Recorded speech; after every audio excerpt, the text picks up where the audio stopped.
Firefighter Colburn right there. Carrie's the one standing up. Yeah. What do you got the mask on for, Carrie? Marine biologist had me put it on, I guess, for whatever the whale may be carrying. Yeah. So it was for your safety, not the whale.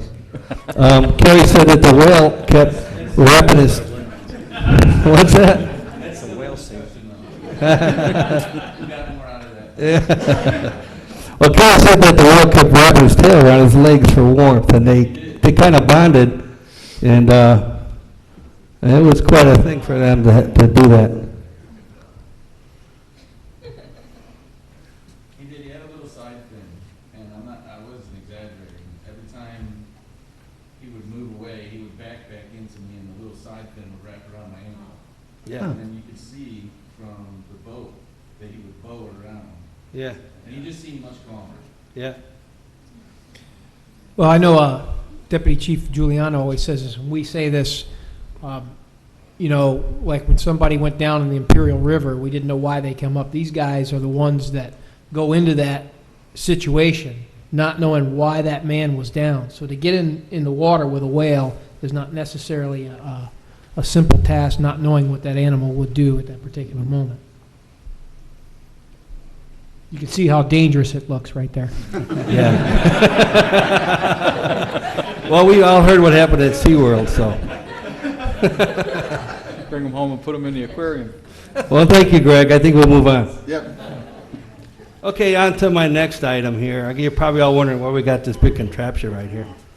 And I'm going to give you a little history lesson as I kind of narrate what's going on here.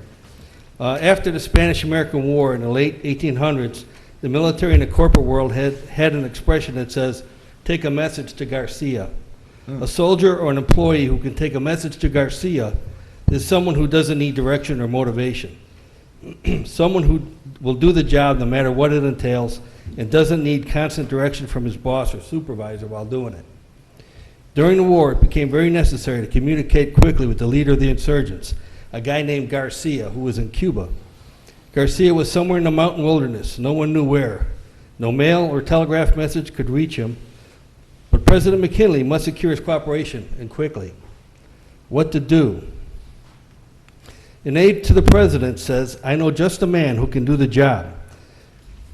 Get Lieutenant Rowan and have him contact Garcia with a message. Rowan took the letter, sealed it in an oilskin, and strapped it over his heart. He landed off the coast of Cuba at night from an open boat, disappeared onto the jungle, and in 3 weeks came out the other side of the island, having traversed the hostile country on foot and delivered the letter to Garcia. McKinley gave Rowan a letter to be delivered to a guy named Garcia. Rowan didn't ask, where is he at? He didn't say, how am I going to get there? Or what does he look like? He didn't say, is this guy hostile or is this guy friendly?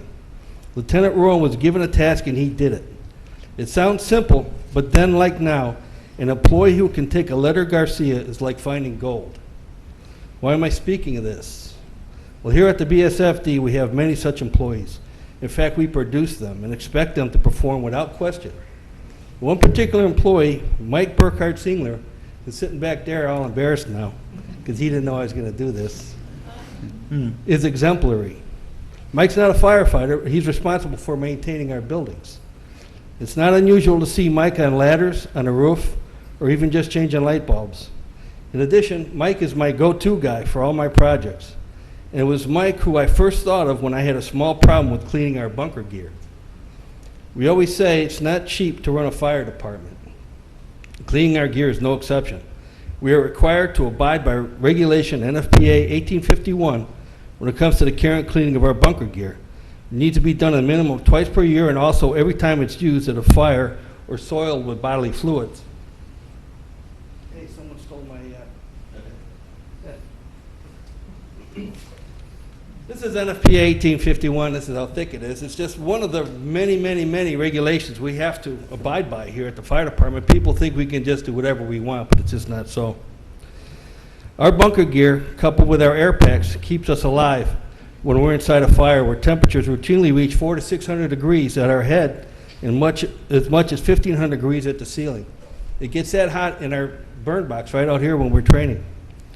The reason for the cleaning is that there are several cancerous toxins that permeate the gear at fires, and also blood-borne pathogens that contaminate at car wrecks and things like that where people are bleeding.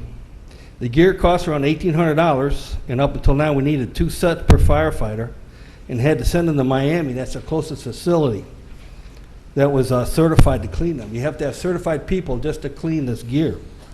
Because Mike made our own, we can clean them at our house, in-house, at substantial savings and save a lot of time. You can't use just any washing machine either. It takes, taking it home is not allowed. Due to contamination of washing machine at home, you'll contaminate your whole family. People have actually died from that in their family, thus putting your family at risk. We need special washer extractors, 1 for each station, which costs $3,200 a piece. Next, the gear can't be dried in a conventional dryer. It will degrade the lining in a fire retardant. Now I'm getting to the reason we got this thing here. So I found a picture of some gear dryers, which cost about $3,000 to $4,000 a piece, and thought we could make them ourselves and save thousands of dollars. I gave Mike a picture, and he looked at it, and he shrugged his shoulders, and he said, okay, when do you want them? After a few weeks, Mike had a prototype that looked better than the original apparatus, and all at about 1/10 the cost. The guys love them since their gear can be dried in 24 hours instead of days or weeks it took when we just hung them up to dry in the humid Florida air. And this is what Mike made. He just took one look at the picture, and he did it. He took a letter to Garcia for me. He just did it. I didn't have to explain it to him. I didn't have to ask him. He just said, okay, when you want them. And that's Mike. I would like to recognize Mike Burkhardt and commend him for being someone who can carry a letter to Garcia. I never have to ask twice. I never have to describe to him what I'm talking about with all the details necessary to complete the job. I just point, and he does it. Thank you, Mike, for your service to this district and all you do for me personally. Our community and our district are much better because of your dedication. Thank you.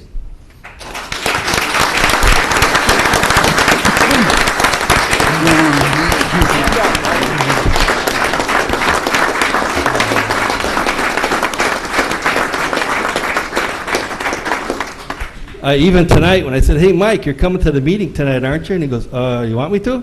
I said, yeah. He said, okay. Never asked why. You're not on the clock, though, Mike.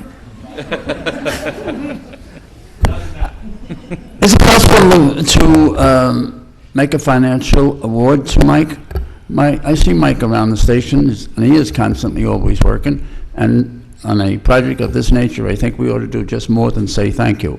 So I'd like to make a motion that we award Mike a $250 check in appreciation for his service. I'll second that. All in favor? Aye.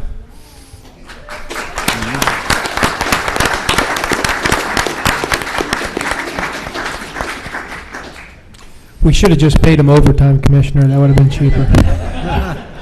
There's a few hydrants over in Worthington Country Club today. Thanks, Mike. Appreciate it. Great job. That's all the administration has, sir. Good job tonight, guys. Local 3444. Evening, Commissioners. I just have 2 announcements. There's some date changes for MDA. The boot drive's come up in March. It was originally scheduled for 15th, 22nd, and 29th. We're changing the 29th to March 8th, and then the 15th and 22nd. So those will be the 3 Saturdays that we'll be collecting out in the streets. One of the main reasons is because the 29th is the Celebrate Bonita, and we'll be participating in that also with our chili team. And the only other announcement is kind of reiterate our softball game this March 1st with Citrus Park, and I think a lot of our all-stars are out in the audience. I think they're prepared to make a statement, I think. Like a guarantee, maybe? Yeah, there you go. Guaranteed we'll play. And it's at 1 o'clock.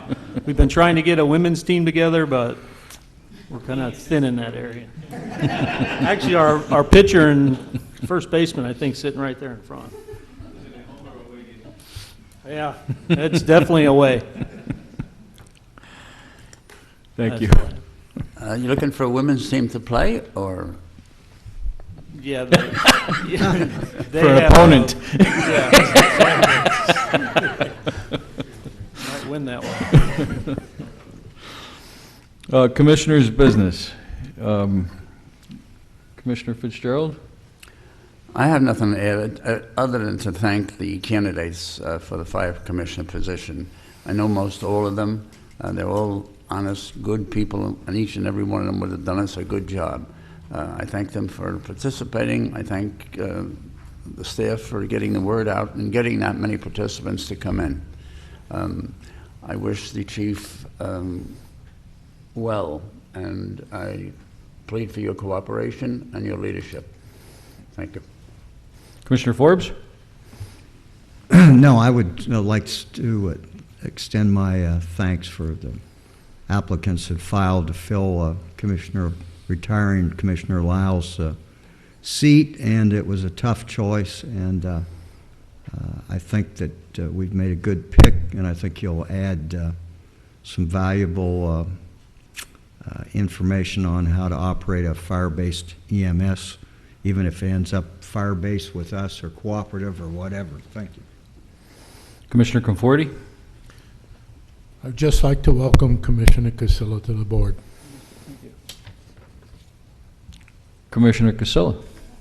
I just want to thank everyone for the opportunity to serve. I'm open to any help I can get to catch myself up with everything that's going on, and anything I need to know.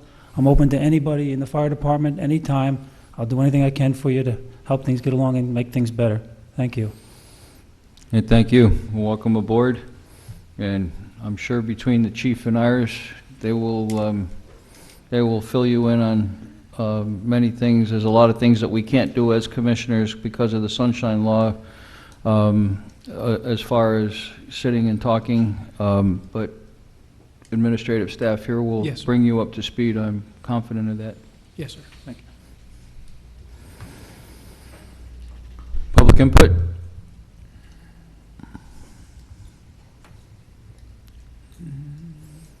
Thank you all for coming. Meeting adjourned.